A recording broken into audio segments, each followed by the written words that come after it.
Hallelujah. ನಮ್ಮ ಕರ್ತನಾದ ಯೇಸು ಕ್ರಿಸ್ತನ ನಾಮದಲ್ಲಿ ನಿಮ್ಮೆಲ್ಲರಿಗೂ ಶುಭಗಳು.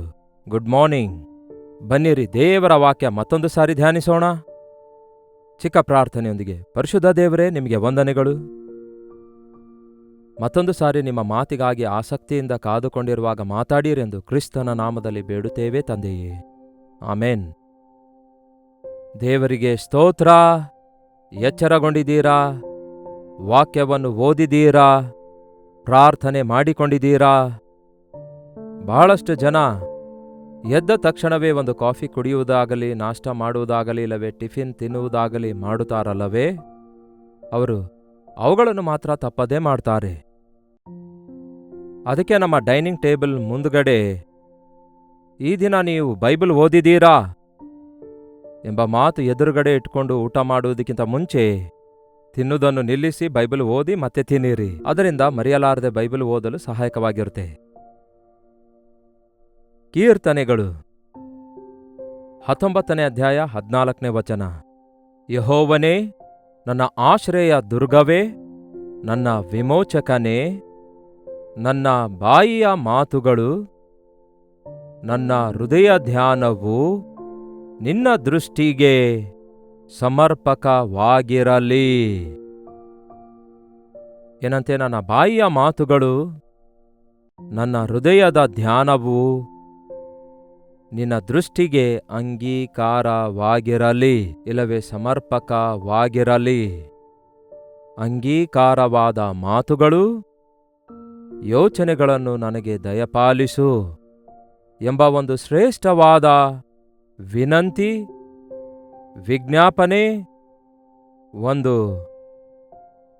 ನಿಬಂಧನೆಯನ್ನು ಇಲ್ಲಿ ನಾವು ನೋಡ್ತೇವೆ. ನಿಮಗೆ ಗೊತ್ತಾ, ಇಡೀ ಪ್ರಪಂಚದಲ್ಲಿಯೇ ಮಾತುಗಳಿಂದ ಮನಸ್ಸನ್ನು ವ್ಯಕ್ತಪಡಿಸುವಂತಹ ಶಕ್ತಿ ಮನುಷ್ಯನಿಗೆ ಕೊಟ್ಟಿದ್ದಾರೆ ದೇವರು. ಏನಂದೆ ನಾನು? ಮಾತುಗಳ ಮೂಲಕ ಮನಸ್ಸನ್ನು ವ್ಯಕ್ತಪಡಿಸಬಲ್ಲಂತಹ ಶಕ್ತಿಯನ್ನು ಮನುಷ್ಯನಿಗೆ ಮಾತ್ರವೇ ಕೊಟ್ಟಿದ್ದಾರೆ ದೇವರು.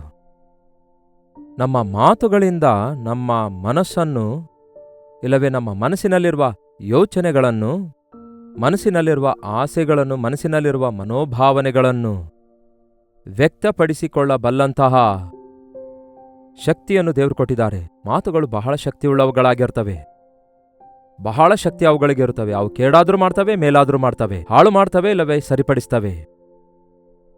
ಅದಕ್ಕೆ ನಮ್ಮ ಮಾತುಗಳು ಸರಿಯಾಗಿರೋದಾದ್ರೆ ನಮ್ಮ ಮನಸ್ಸು ಹೇಗಿದೆ ಎಂಬ ಸಂಗತಿಯನ್ನು ಬಯಲುಪಡಿಸಬಲ್ಲೆವು. ಅದಕ್ಕಾಗಿಯೇ ಇಲ್ಲಿ ದಾವೀದನು ಹೇಳ್ತಿದ್ದಾನೆ, ನನ್ನ ಹೃದಯದ ಧ್ಯಾನವು, ಹೃದಯದ ಆಲೋಚನೆಗಳು. ಇಲ್ಲಿ ಆಲೋಚನೆಗಳು ಅನ್ನುವಾಗ ಅನ್ಸ್ಪೋಕನ್ ವರ್ಡ್ಸ್, ನಮ್ಮ ಆಲೋಚನೆಗಳು ಮಾತನಾಡಲಾರದ ಮಾತುಗಳಾಗಿವೆ. ಹೊರಗೆ ಮಾತುಗಳಾಗಿ ವ್ಯಕ್ತಪಡಿಸಲಾರದಂತಹ ಮಾತುಗಳಾಗಿರ್ತವೆ. ಹೌದಲ್ಲವೇ? ಆಲೋಚಿಸುವಾಗ ಆ ಆಲೋಚನೆಗಳೇ ನಮ್ಮ ಮಾತಾಗಿ ಬಯಲಾಗ್ತವೆ. ಈ ರೀತಿ ಆಲೋಚಿಸಿ ಮಾತಾಡುವಂಥವ್ರು ಕೆಲವರು ಇರುತ್ತಾರೆ. ಆದರೆ ಅನಾಲೋಚಿತವಾಗಿ ಹೃದಯದಲ್ಲಿ ತುಂಬಿಕೊಂಡಿರುವುದೇ ಬಾಯಿಯಲ್ಲಿ ಬರುತ್ತೆ ಎನ್ನುವ ರೀತಿಯಲ್ಲಿ ನಿಮ್ಮ ಆಲೋಚನೆಗಳೆಲ್ಲ ಒಂದು ವಿಷಯದ ಮೇಲಿರುವಾಗ ನೀವು ಬಾಯಿ ತೆರೆದ್ರೆ ಆ ಮಾತುಗಳೇ ಹೊರಬರ್ತವೆ. ನೀವು ವಾಕ್ಯವನ್ನು ಓದಿ ಧ್ಯಾನಿಸುವ ವ್ಯಕ್ತಿಯಾಗಿರೋದಾದ್ರೆ, ನಿಮ್ಮ ಹೃದಯ ವಾಕ್ಯದಿಂದ ತುಂಬಿಸಿಕೊಳ್ಳೋದಾದ್ರೆ, ಬಾಯಿ ತೆರೆದ್ರೆ ದೇವರ ವಾಕ್ಯಾನುಸಾರವಾದ ಮಾತುಗಳು, ವಾಕ್ಯವೇ ಬಾಯಿಂದ ಬರುತ್ತವೆ. ನೀವು ಕೆಟ್ಟ ವ್ಯಕ್ತಿಯಾಗಿದ್ದು, ಕೆಟ್ಟದಾಗಿ ಯೋಚಿಸುವ ವ್ಯಕ್ತಿಯಾಗಿದ್ದು, ಕೆಟ್ಟತನದಿಂದ ನಿಮ್ಮ ಹೃದಯ ತುಂಬಿಸಿಕೊಂಡ್ರೆ, ನೀವು ಬಾಯಿ ತೆರೆಯುವುದಾದರೆ ಕೆಟ್ಟ ಮಾತುಗಳೇ ನಿಮ್ಮ ಬಾಯಿಂದ ಬರುತ್ತವೆ. ನಮ್ಮ ಮಾತುಗಳು ಇತರರ ಮೇಲೆ ಪ್ರಭಾವ ಬೀರುತ್ತವೆ. ನಿಮ್ಮ ಆಲೋಚನೆಗಳು ನಿಮಗೆ ಹಾನಿ ಮಾಡ್ತವೆ. ಆದರೆ ನೀವು ಆಡುವಂತಹ ಮಾತುಗಳು ಇತರರಿಗೂ ಕೂಡ ಹಾನಿ ಮಾಡ್ತವೆ. ಬಾಯಿ ಮಾತಿನಿಂದ ಉಂಟಾಗುವ ನೋವು ಭಯಂಕರವಾಗಿರುತ್ತೆ. ಗಾಯಗಳು ಕಡಿಮೆ ಆಗಬಹುದೇನೋ, ಆದರೆ ಮಾತುಗಳ ಮೂಲಕ ಇತರರ ಮನಸ್ಸನ್ನು ನೋಯಿಸುವಂಥವರು ಮತ್ತಷ್ಟು ಘೋರವಾಗಿ ಹೀನಪಡಿಸುತ್ತಾರೆ.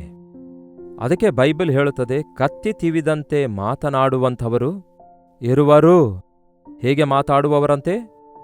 ಕತ್ತಿ ತಿವಿದಂತೆ ಮಾತಾಡುವಂಥವರು ಇರುವರು. ಎಷ್ಟೋ ಜನ ಈ ದಿನಗಳಲ್ಲಿ ಅವರಾಡುವ ಮಾತುಗಳು ಎಷ್ಟು ಕಠಿಣವಾಗಿರುತ್ತವೆ ಅಂದರೆ ಕೇಳುವವರ ಹೃದಯದೊಳಗಡೆ ತೂರಿಕೊಳ್ತವೆ. ಹೊಲಸು ಮಾತುಗಳು, ನೀಚವಾದ ಮಾತುಗಳು, ಅವಮಾನದಿಂದ, ಕೋಪದಿಂದ, ಆಡುವ ಮೂರ್ಖತ್ವದ ಮಾತುಗಳಿಂದ ಗಾಯಪಡಿಸಿಕೊಳ್ತಿದ್ದಾರೆ ಮನುಷ್ಯರು ಈ ದಿನ ಒಬ್ಬರನ್ನೊಬ್ಬರು. ಮುಖ್ಯವಾಗಿ ಗಂಡ ಹೆಂಡತಿಯರು. ಗಂಡ ಹೆಂಡತಿಯರಿಗೆ ಮನೆಯಲ್ಲಿ ಕತ್ತಿಗಳು, ಬಂದೂಕುಗಳು ಇರೋದಿಲ್ಲವೇನೋ?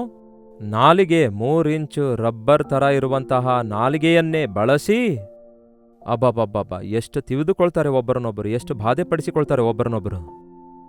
ಜಾಗ್ರತೆ, ನೀವು ದೇವರ ಮಕ್ಕಳಾದ ನಂತರ ನಿಮ್ಮ ನಾಲಿಗೆ ಪರಿಶುದ್ಧಗೊಳಿಸಲ್ಪಡಬೇಕು. ಯಜ್ಞವೇದಿಯ ಬಳಿಯಲ್ಲಿರುವ ಕೆಂಡವು ಯೆಶಾಯನ ನಾಲಿಗೆಗೆ ತಗಲಿದಾಗ ಅವನ ಬಾಯಿ ಪರಿಶುದ್ಧಗೊಳಿಸಲ್ಪಟ್ಟಿತು. ನನ್ನ ಬಾಯಿಯ ಮಾತುಗಳನ್ನು ಸರಿಪಡಿಸಿರಿ ದೇವರೇ, ನನ್ನ ಬಾಯಿಯನ್ನು ಪರಿಶುದ್ಧಗೊಳಿಸಿರಿ ದೇವರೇ, ನನ್ನ ಬಾಯಿಯೊಂದಿಗೆ ನಾನು ಒಂದು ಒಡಂಬಡಿಕೆ ಮಾಡಿಕೊಳ್ಳುವಂತೆ ಸಹಾಯ ಮಾಡಿರಿ.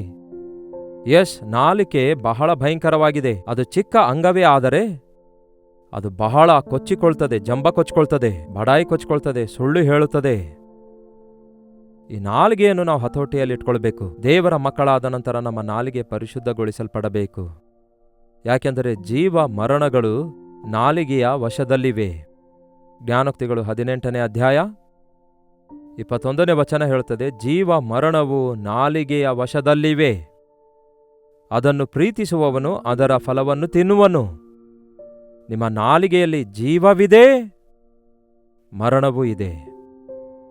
ನಿಮ್ಮ ನಾಲಿಗೆಯಿಂದ ಮಾತಾಡುವ ಮಾತುಗಳು ನಿಮಗೆ ನಿತ್ಯ ಜೀವವನ್ನು ಅನುಗ್ರಹಿಸುವುದಕ್ಕಾಗಿ, ಇಲ್ಲವೇ ನಿಮ್ಮ ನಾಲಿಗೆಯಿಂದ ನೀವು ಮಾತನಾಡುವ ಮಾತುಗಳು ನಿಮಗೆ ಸಿಲುಕಿಸುವುದರಿಂದ, ಪ್ರತಿ ಮಾತಿಗೆ ನಾವು ಲೆಕ್ಕ ಹೇಳುವವರಾಗಿರೋದ್ರಿಂದ ನಮ್ಮ ಮಾತುಗಳು ನಮ್ಮನ್ನು ನರಕಕ್ಕೆ, ಮರಣಕ್ಕೆ ಆಹುತಿ ಮಾಡುತ್ತವೆ.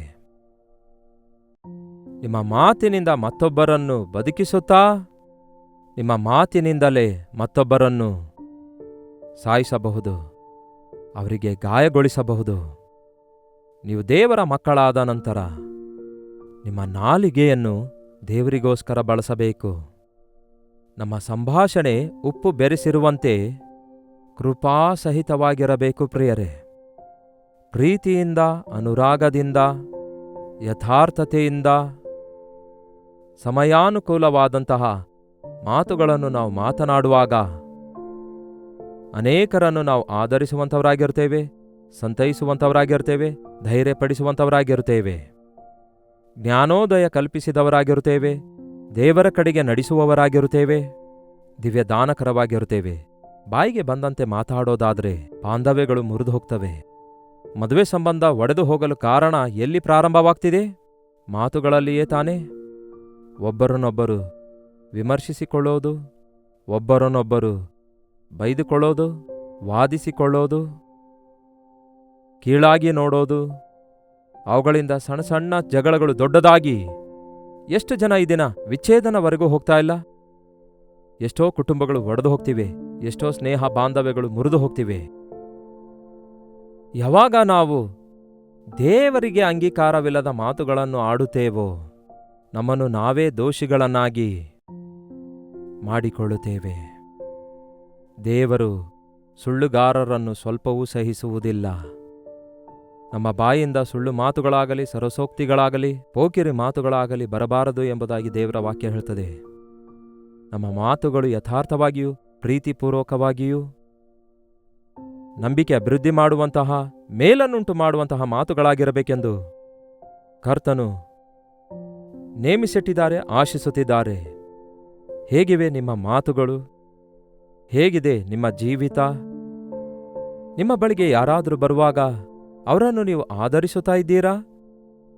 ಇಲ್ಲವೇ ಅವರಿಗೆ ಬಾಧೆಪಡಿಸಿ ಮನಸ್ಸು ನೋಯಿಸಿ ಕಳಿಸುತ್ತಾ ಇದ್ದೀರಾ? ನೀವು ಮಾತಾಡುತ್ತಿರುವಾಗ ವಾದಗಳಿಗೆ ಒಳಗಾಗ್ತಿದ್ದೀರಾ? ಇಲ್ಲವೇ ಸಮಸ್ಯೆಗೆ ಪರಿಷ್ಕಾರ ಕಂಡುಕೊಳ್ತಾ ಇದ್ದೀರಾ? ದೇವರೇ, ದಣಿದವರಿಗೆ ಆದರಿಸುವ ಜ್ಞಾನ ನನಗೆ ದಯಪಾಲಿಸಿರಿ ಎಂಬುದಾಗಿ ಭಕ್ತನು ಪ್ರಾರ್ಥಿಸ್ತಾನೆ. ನನ್ನ ಮಾತುಗಳು ಕೃಪಾಸಹಿತವಾಗಿರುವುದಕ್ಕಾಗಿ ಯಥಾರ್ಥವಾಗಿರಲು ಸಹಾಯ ಮಾಡಿರಿ ಎಂದು ಬೇಡಿಕೊಳ್ಳಬೇಕು. ಬಹಳಷ್ಟು ಜನರ ಮಾತುಗಳು ನಂಬಿಗಸ್ತಿಕೆಯ ಮಾತುಗಳಾಗಿವೆ ಎಂದು ತೋರಿಸಲು ವಾಲ್ಯೂಮ್ ಹೆಚ್ಚಿಸುತ್ತಾರೆ, ಗಟ್ಟಿಯಾಗಿ ಮಾತಾಡ್ತಾರೆ. ಸತ್ಯ ಹೇಳುವುದಕ್ಕಾಗಿ ಕಿರುಚುವ ಅಗತ್ಯವಿಲ್ಲ. ದಬ್ಬಾಳಿಕೆ ಮಾಡುವವರೆಲ್ಲ ಅಸತ್ಯವಾದಿಗಳು ಎಂಬುದನ್ನು ಗುರುತಿಸಬೇಕು. ಸತ್ಯಕ್ಕೆ ದೊಡ್ಡ ಸೌಂಡ್ ಅಗತ್ಯವಿಲ್ಲ. ಸತ್ಯ ಹೇಳಬೇಕೆಂದು ಸುಳ್ಳನ್ನೇ ದೊಡ್ಡ ಸತ್ಯವೆಂದು ಮಾರ್ಪಡಿಸಿಕೊಳ್ಳಲು ಮೇಜನ್ನು ಗುದ್ದಿ ಕಿರ್ಚಿ ಹೇಳ್ತಾರಲ್ಲವೇ, ನೋಡಿದಿರಲ್ಲವೇ? ಬಲವಂತವಾಗಿ ತಮ್ಮ ಮಾತುಗಳನ್ನು ಬೇರೆಯವರ ಮೇಲೆ ರುದ್ದುವ ಪ್ರಯತ್ನ ಮಾಡುತ್ತಾರಲ್ಲವೇ? ಅದು ಘೋರವಾದ ಪರಿಸ್ಥಿತಿ. ನಮ್ಮ ಜೀವಿತದಲ್ಲಿ ನಮ್ಮ ಮಾತುಗಳು ಇತರರಿಗೆ ಆಶೀರ್ವಾದಕರವಾಗಿರಬೇಕು. ದೇವರ ಮಾತುಗಳು ನಮಗೆಷ್ಟೋ ಉಪಯೋಗಕರವಾಗಿವೆ. ಈ ದಿನಗಳಲ್ಲಿ ಬಹಳಷ್ಟು ಜನರಿಗೆ ಸ್ವಲ್ಪವೂ ಮಾತೇ ಬರಲ್ಲ. ಮನಸ್ಸಿನಲ್ಲಿರುವ ಭಾವನೆಯನ್ನು ಮಾತಾಗಿ ಮಾರ್ಪಡಿಸಿಕೊಳ್ಳಲು ನೋಡಿರಿ, ಈಗ ಕಂಪ್ಯೂಟರ್ ಕೋಡ್ ಅನ್ನುತ್ತಾರೆ. ಆ ಕೋಡ್ ಲ್ಯಾಂಗ್ವೇಜ್ ಏನು ನಮಗೆ ಅರ್ಥವಾಗಲ್ಲ, ಆದರೆ ಆ ಕೋಡ್ ಡಿಕೋಡ್ ಆಗುವಾಗ ಅಕ್ಷರವಾಗಿ ನಮಗೆ ಕಾಣಿಸುತ್ತದೆ. ಹಾಗೆ ನಮ್ಮ ಮನಸ್ಸಲ್ಲಿರುವ ಭಾವನೆ ಹೇಳಬೇಕಾದರೆ ನಮಗೆ ಮಾತುಗಳು ಬೇಕು. ಮಾತುಗಳು ನಿಮ್ಮ ಹತ್ತಿರ ಇಲ್ಲವಲ್ಲ. ನೀವು ದೇವರ ಮಾತನ್ನು ಕೇಳೋದಿಲ್ವಲ್ಲ, ನೀವು ದೇವರ ಮಾತುಗಳನ್ನು ಓದೋದಿಲ್ವಲ್ಲ, ದೇವರ ಮನಸ್ಸನ್ನು ಅರಿಯೋದಿಲ್ವಲ್ಲ. ಹಾಗಾದರೆ ನೀವು ಹೇಗೆ ಹೇಳಲಿಕ್ಕಾಗತ್ತೆ ದೇವರ ಮಾತುಗಳು ಇತರರಿಗೆ? ಕನ್ನಡದವರಿಗೆ ಕನ್ನಡ ಬರಲ್ಲ ಈ ದಿನ, ಸ್ವಭಾಷೆಯವರಿಗೆ ಸ್ವಭಾಷೆ ಬರಲ್ಲ. ಹೋಗ್ಲಿ, ಇಂಗ್ಲಿಷ್ ಆದರೂ ಚೆನ್ನಾಗಿ ಬರುತ್ತೆ ಅಂದರೆ ಅದು ಕೂಡ ಅರ್ಧಂಬರ್ಧ ಬರುತ್ತೆ. ಅದು ನಮ್ಮ ಕಲ್ಚರ್ ಅಲ್ವಲ್ಲ. ಬಹಳಷ್ಟು ಜನರಿಗೆ ಇಂಗ್ಲಿಷ್ ಆಗಲಿ ಕನ್ನಡ ಆಗಲಿ ಮುಖ್ಯವಲ್ಲ. ಅಷ್ಟಕ್ಕೂ ನಿಮ್ಮ ಮಾತುಗಳಲ್ಲಿ ಪ್ರೀತಿ ಇದೆಯಾ? ಅನುರಾಗ ಇದೆಯಾ? ಸಮಯೋಚಿತವಾದ ಅವಶ್ಯಕವಾದ ಮಾತುಗಳಿವೆಯಾ? ಒಂದು ಅವಶ್ಯಕವಾದ ವಿಷಯಕ್ಕೆ ಅರ್ಧ ಗಂಟೆಯಷ್ಟು ವ್ಯಾಖ್ಯಾನ ಅಗತ್ಯವಿಲ್ಲ. ಒಂದು ಮಾತು ಸಾಕು. ದೇವರ ಮಾತುಗಳು ನಿಮ್ಮ ಹೃದಯದಲ್ಲಿರೋದಾದರೆ ಒಂದೇ ಮಾತಿನಿಂದ ಸಮಸ್ಯೆಗೆ ಪರಿಷ್ಕಾರ ಕಂಡುಕೊಳ್ಳಬಲ್ಲೆವು. ನೋಯಿಸುವಂತಹ ಮಾತು ಕೋಪವನ್ನೆಬ್ಬಿಸುವವು, ಆದರೆ ಮೃದುವಾದ ಮಾತುಗಳು ಕೋಪವನ್ನು ತಣ್ಣಗಾಗಿಸುವವು. ಸಾಧಾರಣವಾಗಿ ಕೋಪ ಬಂದಾಗ ನಾವು ಕಠಿಣವಾಗಿ ಮಾತಾಡ್ತೇವೆ. ಒಬ್ಬ ವ್ಯಕ್ತಿ ಕೋಪದಲ್ಲಿರುವಾಗ ನಿಮ್ಮೊಂದಿಗೆ ಯಾರಾದರೂ ಒಂದು ಮಾತು ಮಾತಾಡುವಾಗ ನೀವು ತಿರುಗಿ ಅದೇ ಮಾತಿನಲ್ಲಿ ಉತ್ತರಿಸುವುದಾದರೆ ಅಲ್ಲಿ ದೊಡ್ಡ ಘರ್ಷಣೆ ಉಂಟಾಗುತ್ತೆ, ಜಗಳ ಉಂಟಾಗುತ್ತೆ, ಮಾತಿನ ಯುದ್ಧ ಮುಗಿಸಿ ಕೈಗಳ ಯುದ್ಧ ಶುರುವಾಗುತ್ತೆ. ಇನ್ನೂ ಹೀನವಾದ ದಶೆಗೆ ಬಿದ್ದು ಹೋಗುತ್ತಾರೆ. ಬೇರೆ ವ್ಯಕ್ತಿ ನಿಮ್ಮನ್ನು ನೋಯಿಸುವುದಾದರೆ ನೀವು ಮತ್ತೆ ತಿರುಗಿ ಅವರನ್ನು ನೋಯಿಸುವ ಅಗತ್ಯವಿಲ್ಲ. ನೀವು ಮೃದುವಾಗಿ ಮಾತಾಡೋದಾದರೆ, ಯಾರಾದರೂ ನಿಮಗೆ ಬುದ್ಧಿ ಇಲ್ಲ ಅನ್ನೋದಾದರೆ ನಾವು ಸಾಧಾರಣವಾಗಿ ಏನನ್ನುತ್ತೇವೆ ಹೇಳಿ? ನಿನಗೇ ಬುದ್ಧಿ ಇಲ್ಲ ಅನ್ನುತ್ತೇವೆ. ಅಷ್ಟೇ ಅಲ್ಲವೇ? ಮೊದಲು ನಿನಗಿದೆಯಾ ಎಂದು ಪ್ರಶ್ನಿಸುತ್ತೇವೆ. ಯಾರಾದರೂ ನಿಮಗೆ ಮೂರ್ಖನು ಅನ್ನುವುದಾದರೆ ತಿರುಗಿ ಏನನ್ನುತ್ತೇವೆ? ನೀನೇ ಪರಮ ಮೂರ್ಖನು ಅನ್ನುತ್ತೇವೆ. ಅದರಿಂದ ಏನಾಗುತ್ತೆ? ಅಲ್ಲಿ ಕೋಪ ಹೆಚ್ಚಾಗ್ತದೆ, ಘರ್ಷಣೆ ಉಂಟಾಗ್ತದೆ, ಹೋರಾಟ ಉಂಟಾಗ್ತವೆ, ಅವಮಾನ ಉಂಟಾಗ್ತದೆ. ನೀವು ಕಂಟ್ರೋಲ್ ಮೀರುತ್ತೀರಿ, ಎದುರುಗಡೆ ಇರುವ ವ್ಯಕ್ತಿ ಕಂಟ್ರೋಲ್ ಮೀರಲು ಕಾರಣರಾಗ್ತೀರಿ. ಕೊನೆಗೆ ನಮ್ಮ ಕುಟುಂಬವನ್ನು ನಾವೇ ಕೆಡವಿಕೊಳ್ಳುತ್ತೇವೆ. ದೇವರ ವಾಕ್ಯ ಹೇಳ್ತದೆ, ನಿಮ್ಮ ಮಕ್ಕಳನ್ನು ದೇವರ ಜ್ಞಾನದಿಂದ ಬೆಳೆಸಿರಿ ಎಂದು. ನಿಮ್ಮ ಮಕ್ಕಳನ್ನು ಕೋಪದಿಂದ ರೇಗಿಸಬೇಡಿರಿ. ಮಕ್ಕಳೊಂದಿಗೂ ಮಾತಾಡುವಾಗ ಕೆಲವೊಂದು ಜನ ದೊಡ್ಡ ಪಾರಾಯಣ ಮಾಡಿದಂತೆ ದೊಡ್ಡ ನೀತಿ ಮಾತಾಡುವ ಪ್ರಯತ್ನ ಮಾಡ್ತಾರೆ. ಆದರೆ ನಿಮ್ಮ ಬದುಕೆಂಥದ್ದೆಂದು ಮಕ್ಕಳಿಗೆ ಗೊತ್ತು. ನೀವು ನೀತಿ ಮಾತು ಹೇಳಿದ್ರೆ ನಿಮ್ಮ ಮಕ್ಕಳು ಹೇಗೆ ಕೇಳ್ತಾರೆ? ನಿಮ್ಮ ಸಂಗತಿ ಬಹಳ ಚೆನ್ನಾಗಿ ಗೊತ್ತಿರುವ ನಿಮ್ಮ ಮಕ್ಕಳಿಗೆ ನೀವು ಪ್ರೀತಿಯಿಂದ ಹೇಳುವುದಾದರೆ, ಅನುಭವದಿಂದ ಹೇಳುವುದಾದರೆ, ನೀವು ಅರ್ಥ ಮಾಡಿಕೊಂಡು ಹೇಳುವುದಾದರೆ ಅವರು ಅಂಗೀಕರಿಸುತ್ತಾರೆ. ಆದರೆ ನೀವು ಅವರಿಗೆ ಎಷ್ಟೋ ನೀತಿ ಮಾತು ಹೇಳಲು ಪ್ರಯತ್ನಿಸುತ್ತೀರಿ. ಅವರು ತಮ್ಮ ಮನಸ್ಸಿನಲ್ಲಿ ನಮ್ಮ ಅಪ್ಪ ಇಷ್ಟೇ, ನಮ್ಮ ಅಮ್ಮ ಇಷ್ಟೇ, ಅವರು ಮಾತ್ರ ಇಷ್ಟ ಬಂದಂತಿರ್ತಾರೆ, ನಮಗೆ ಮಾತ್ರ ಚೆನ್ನಾಗಿರ್ಬೇಕನ್ನುತ್ತಾರೆ ಅಂದ್ಕೊಳ್ಳೋದಿಲ್ಲವೋ? ಅಷ್ಟು ಮಾತ್ರವಲ್ಲ, ಸಣ್ಣ ಸಣ್ಣ ಮಾತಿಗೆ ನೀವು ಅವರನ್ನು ರೇಗಿಸುತ್ತಿರುವಾಗ, ಕೋಪಕ್ಕೆ ರೇಗಿಸುತ್ತಿರುವಾಗ, ಎಷ್ಟು ಕುಟುಂಬದವರು ಇದನ್ನ ಹೇಳ್ತಾರೆ, ನಮ್ಮ ಮಕ್ಕಳು ಇದನ್ನ ಮಾತು ಕೇಳಲ್ಲ ಎಂಬುದಾಗ ಆ ಮಟ್ಟಕ್ಕೆ ಯಾಕೆ ಹೋದ್ರಿ ನೀವು? ನಮ್ಮ ಮಕ್ಕಳು ನಮ್ಮ ವಿರುದ್ಧ ತಿರುಗಿ ಬೀಳ್ತಿದ್ದಾರೆ. ಎಕ್ಸ್ಟ್ರೀಮ್, ಅಷ್ಟು ಮಿತಿಮೀರಿ ಹೋಗುತ್ತಾರೆ. ಯಾಕೆ ಮಕ್ಕಳು ತಿರುಗಿ ಬೀಳ್ತಿದ್ದಾರೆ? ನೀವು ಸುಮ್ಮನೆ ಕೋಪ ಹುಟ್ಟಿಸಿದ್ದೀರಿ. ಈ ಲೋಕದಲ್ಲಿ ಅತಿ ಕಷ್ಟಕರವಾದ ಕೆಲಸ ಯಾವುದೆಂದರೆ ನಮ್ಮ ಮಕ್ಕಳನ್ನು ದೇವರ ಭಯಭಕ್ತಿಯಲ್ಲಿ ಬೆಳೆಸುವಂಥದ್ದಾಗಿದೆ. ಈ ಭಯಂಕರವಾದ ಲೋಕದಲ್ಲಿ ನಮ್ಮ ಮಕ್ಕಳು ಲೋಕದಲ್ಲಿ ತಪ್ಪಿ ಹೋಗದಂತೆ ದೇವರಿಗೋಸ್ಕರ ಜೀವಿಸುವ ಹಾಗೆ ಅವರನ್ನು ಬೆಳೆಸುವಂಥದ್ದು ಬಹಳ ಕಷ್ಟಪ್ರಿಯರೇ. ಮಾತುಗಳು ಸರಿಯಾಗಿರುವಾಗ ಮನಸ್ಸುಗಳು ಬೆರೆಯುತ್ತವೆ. ಮಾತುಗಳು ಸರಿಯಾಗಿರುವಾಗ ಮನುಷ್ಯರು ಕೂಡ ಒಳ್ಳೆಯವರಾಗಿರುತ್ತಾರೆ. ನಮ್ಮ ಬೋಧನೆ ಸರಿಯಾಗಿರುವುದಾದರೆ ಬೋಧಿಸುವವರನ್ನು ರಕ್ಷಿಸಿಕೊಳ್ತೇವೆ. ಪೌಲನು ತಿಮೋತಿಗೆ ಹೇಳ್ತಾನೆ, ನಿನ್ನ ವಿಷಯದಲ್ಲಿಯೂ ನಿನ್ನ ಬೋಧನೆಯ ವಿಷಯದಲ್ಲಿ ಜಾಗ್ರತೆಯಿಂದಿರು. ನೀನು ಏನನ್ನು ಬೋಧಿಸುತ್ತಾ ಇದೆಯೋ ನೀನು ಜಾಗ್ರತೆಯಿಂದ ದೇವರ ಸನ್ನಿಧಿಯಲ್ಲಿ ಪರಿಶೀಲಿಸಿ ಬೋಧಿಸು. ಯಾಕೆಂದರೆ ನಮ್ಮ ಪ್ರವರ್ತನೆಗೆ, ನಮ್ಮ ಮಾತಿಗೆ ಸಂಬಂಧವಿಲ್ಲದಿದ್ದರೆ ನಮ್ಮ ಮಾತು ಯಾರೂ ಕೇಳಿಸಿಕೊಳ್ಳೋದಿಲ್ಲ.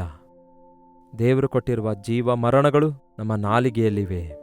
ನಿಮ್ಮ ನಾಲಿಗೆ ಕತ್ತಿ ತಿವಿದಂಥ ರೀತಿಯಲ್ಲಿ ಇತರರ ಮನಸ್ಸನ್ನು ಗಾಯಗೊಳಿಸಬಲ್ಲದು. ಅದೇ ನಾಲಿಗೆ ಪ್ರೀತಿಭರಿತವಾದ ಮಾತುಗಳಿಂದ ಇತರರಿಗೆ ನೀವು ಅವರಿಗಿರುವ ಗಾಯವನ್ನೆಲ್ಲ ಮಾಯಗೊಳಿಸುವಂತಹ, ತೊಲಗಿಸುವಂತಹ ಪ್ರೀತಿಯಿಂದ ಮಾತಾಡಬಹುದು. ನಮ್ಮ ಯೇಸುವಿನ ಮಾತುಗಳು ಪ್ರೀತಿಯ ಮಾತುಗಳಾಗಿವೆ. ಹೃದಯವೆಲ್ಲ ಗಾಯಗೊಂಡು ಕುಗ್ಗಿ ಹೋಗಿ ಅವಮಾನಕ್ಕೊಳಗಾಗಿ ಬಹಿರಂಗವಾದ ಅವಮಾನದಲ್ಲಿ ಹಿಡಿಯಲ್ಪಟ್ಟ ಪಾಪಾತ್ಮಳು, ಆಕೆ ಕುರಿತು ಎಲ್ಲರೂ ಕಠಿಣವಾಗಿ ಮಾತಾಡ್ತಾ ಇದ್ರು.